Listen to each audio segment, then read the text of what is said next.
everyone! Welcome to Rimarvin Cooking Lifestyle. Sa araw na ito, gagawa tayo ng panghimagas. Ngayon, huwag basta itapon ang ating mga lumang tinapay. Pwede nating gawing masarap na panghimagas. Una nating gawin, magtunaw tayo ng asukal. Gawin nating caramelize. Ayan, tapos ibuhos natin dito sa ating Pyrex. Yan, atin nang ikalat.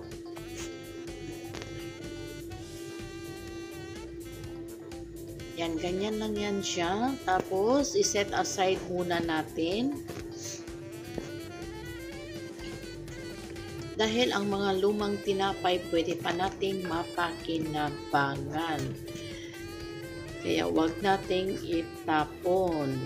Ito ang ating mga lumang tinapay. Hindi ko talaga yan tinapon. Ayan, una nating hiwain ng kahit anong maliliit, basta maliit siya para hindi siya sagabal sa pag-blend natin mamaya. Yan, hiwa-hiwain lang natin kahit anong size, basta maliit.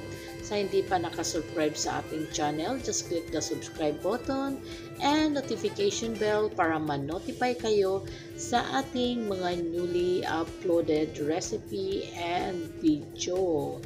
Ayan, continue lang ang ating process sa paghiwa ng ating mga tinapay.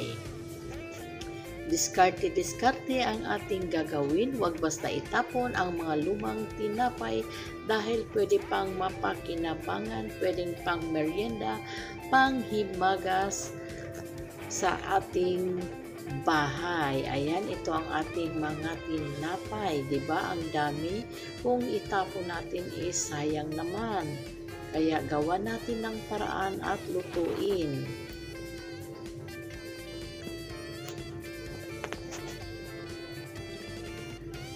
Pwede na natin kain ito kasama ang ating mga magagandang ka-OFW.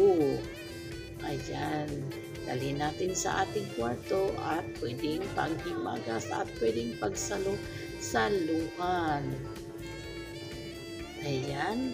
Continue lang ang ating paghiwa. Ayan, tapos na nating maghiwa. Maglagay tayo ng asukal. Maglagay tayo dito ng gatas.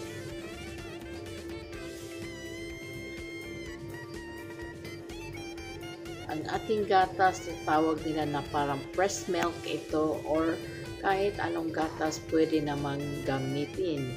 Pag sa Pilipinas, pwedeng gumamit ng evaporated milk. Then, maglagay tayo ng kunting vanilya, pampadagdag lasa at pampabango sa ating dessert. Then, maglagay tayo ng 5 itlog. Ayan, ihalo-haluin na natin lahat ang ating mga sangkap sa isang bowl dahil atin itong i-blend para mag-smooth ang kanyang texture. Ayan, lagay lang natin. Pagkatapos nating malagay ang ating itlog, atin siyang halo-haluin. Bali, 4 na gatas pala ang ginamit ko dito or 4 cups. Then, 5 egg. 1 cup sugar at saka ang ating vanilla. Yung sa atin namang caramelized sugar, 1 cup sugar at saka 2 tablespoon na water doon. Tapos, kinaramelize lang natin yon. Ayan, halo-haloin natin hanggang lumambot yung ating tinapay. Pagkatapos, atin siyang i-blend. Yan. Pag mayroon kayong blender, pwedeng gamitin. Ito ang ginamit ko is hand blender lang. Mas mabilis kasi ang trabaho ko dito pag ito ang ginamit ko. Yan. Hanggang mag-smooth lang siya lahat at mawala na kanyang buo-buo. Ayan. Continue lang ang ating pag-blend. Sa hindi pa nakasubscribe sa ating channel, just click the subscribe button and notification bell para lagi kayong ma-notify sa ating mga newly uploaded recipe and video. Ayan, pagkatapos nating na-blend, wala nang buo-buo, ating salain ang ating mixture. Ayan, atin lang yan siyang ganyan. Isala-sala. O, diba? Dito pa lang, nakikita na natin may masarap na tayong panghimagas.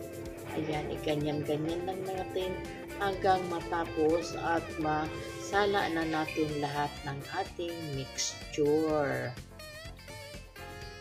Kasi kung minsan may buo-buo pa na hindi na blend. Ayan, pagkatapos nating nasala, takpan natin ng foil paper, foil or aluminum foil na tinatawag nila.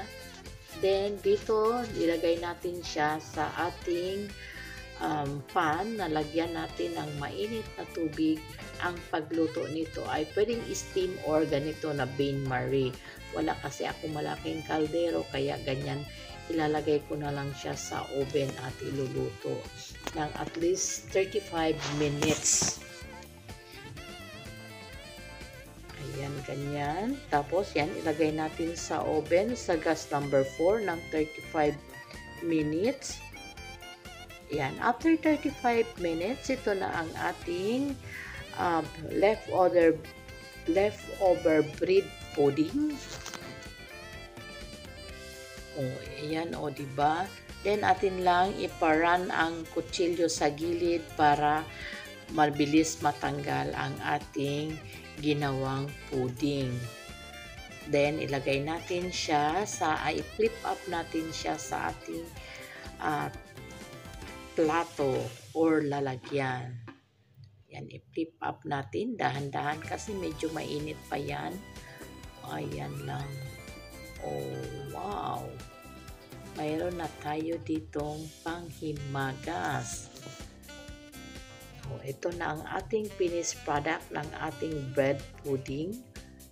O, diba? Katakam-takam ang ating leftover bread. Then, it's time na magtikiman tayo. Maghiwa tayo ng slice kunti at titignan natin. O, tignan nyo. Parang hindi lang siya leftover na bread. Pwede na nating tikman ang ating leftover bread pudding. O, diba? Creamy at masarap tignan. Ayan. Tikman natin at sana'y magustuhan nyo ang ating ginawa sa araw na ito. Maraming salamat sa ulitin. Thanks for watching. Bye-bye. God bless you and be safe all.